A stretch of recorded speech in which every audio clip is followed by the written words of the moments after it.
ಇವತ್ತು ರಜಾ ಏನಿದೆ, ವರಪೂಜ್ಯ ಸ್ವಾಮೀಜಿಯವರ ಆಶೀರ್ವಾದ ಪಡೆಯಕ್ಕೆ ಬಂದಿದ್ದೇನೆ. ಅವರ ಆಶೀರ್ವಾದಗಳಿದ್ದರೆ ನಮಗೆ ಒಳ್ಳೆ ಕೆಲಸ ಮಾಡಲಿಕ್ಕೆ ಸಾಧ್ಯ. ಅದು ಹೊರತುಪಡಿಸಿ ಬೇರೆ ಏನಿಲ್ಲ. ನನಗೆ ಹೊಸದಾಗಿ ಪ್ರಧಾನಮಂತ್ರಿಗಳು ಏನೋ ಒಂದು 2 ಇಲಾಖೆಗಳ ಜವಾಬ್ದಾರಿ ಕೊಟ್ಟಿದ್ದಾರೆ. ನಾನು ಇನ್ನೂ ಹಲವಾರು ವಿಷಯಗಳನ್ನು ತಿಳ್ಕೋಬೇಕು ಇಲಾಖೆಯಲ್ಲಿ. ಅದು ಬಂದು ದೊಡ್ಡ ಇಲಾಖೆಗಳಿದ್ದಾವೆ, ಕಠಿಣವಾದಂಥ ಹಾದಿ ಇದೆ. ಎಲ್ಲ ವಿಷಯಗಳನ್ನು ನಾನು ಮನವರಿಕೆ ಮಾಡಿ ತಿಳ್ಕೊಂಡು ಇಡೀ ದೇಶದಲ್ಲಿ ಅತ್ಯಂತ ಹೆಚ್ಚಿನ ಪ್ರಗತಿಗೆ ಪೂರಕವಾದಂಥ ಇಲಾಖೆಗಳಿದು. ಸರಿಯಾದ ರೀತಿ ಕೆಲಸಗಳು ಮಾಡಿದರೆ ಅದಕ್ಕೆ ಇನ್ನೂ ಸ್ವಲ್ಪ ದಿನ ನನಗೆ ಸಮಯ ಬೇಕು.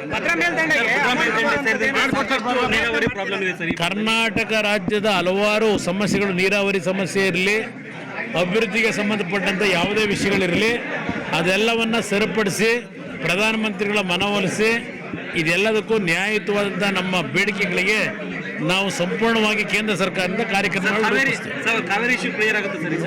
ಕಾವೇರಿ ಇಶ್ಯೂ ಕ್ಲಿಯರ್ ಮಾಡೋದು ರಾತ್ರಿ ಮಾಡೋಕ್ಕಾಗಲ್ಲ.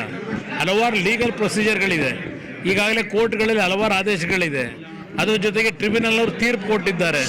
ಅದೆಲ್ಲದರ ಹಿನ್ನೆಲೆಯಲ್ಲಿ ಯಾವ ಮಟ್ಟಿಗೆ ನಮ್ಮ ರೈತರನ್ನ ಉಳಿಸಬೇಕಾಗಿದೆ, within the purview of the legal issue, I will go into clear it.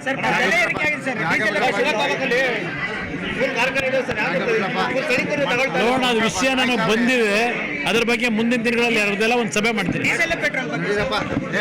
Diesel ಪೆಟ್ರೋಲ್ದು ಈಗ ಯಾವ ಒಂದು ಗೃಹಲಕ್ಷ್ಮಿ ಯೋಜನೆ ಇವಕ್ಕೆಲ್ಲ ದುಡ್ಡು ಬೇಕಲ್ಲ. ಈಗ ದುಡ್ಡಿಂದು ಸಮಸ್ಯೆ ಅನ್ನೋದು ಗೊತ್ತಾಗಿ ಈಗ ಅದೇ ದುಡ್ಡನ್ನ ಜನಗಳ ಮೇಲೆ ಹಾಕಿ ತೆರಿಗೆ ವಿಧಿಸಿ ಅವರಿಂದ ದುಡ್ಡು ವಸೂಲಿ ಮಾಡಿ ಈ ಕಾರ್ಯಕ್ರಮಗಳನ್ನು ಮುಂದುವರಿಸಬೇಕಾಗಿದೆ. ಅದಕ್ಕೋಸ್ಕರ ಇವೆಲ್ಲ ನಡೀತಿದೆ.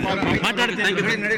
ಬೆಂಗಳೂರಿನಿಂದ ಮಂಗಳೂರುವರೆಗೆ, ಬೀದರ್ನಿಂದ ಚಾಮರಾಜನಗರದವರೆಗೆ ನಿಮ್ಮ ಸುದ್ದಿ ನಿಮ್ಮದೇ ಭಾಷೆಯಲ್ಲಿ. ಕರ್ನಾಟಕ ತಕ್.